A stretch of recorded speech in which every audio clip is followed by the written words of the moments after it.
Sizga savolim bor. Sizning fikringizcha ideal farzand qanday bo'lishi kerak? O'ylaymanki, javobingizda albatta siz istaganingizdek, to'g'rimi? Uning uchun biz o'zimiz ham shu kabi bo'lishimiz kerak. Zero ota-ona bu daraxtdir. Farzand esa uning mevasidir. Tasavvur qiling, farzandingiz sizni har bir qadamingizni kuzatmoqda. Sizning tabassumingiz, gapirish uslubingiz, hatto kichik odatlaringiz ham uning ongida iz qoldiradi. Ota-ona sifatida biz ularning hayotdagi birinchi ustozlarimiz.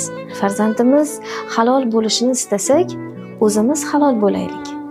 Biz xushmuomala bo'lsak, ular ham boshqalarga mehribon bo'ladi. Misol uchun, siz kitob o'qiyotganingizda farzandingiz ham kitob o'qishga qiziqishi uchun zamin yaratasiz. Unutmang, ular ko'zgu singari bizni aks ettiradi. Demak, bolalarimiz bizning hayotiy tajribalarimizdir. Shunday ekan, ular uchun eng yaxshi o'rnak bo'lishga intilaylik. Axir ular bizning kelajagimiz-ku.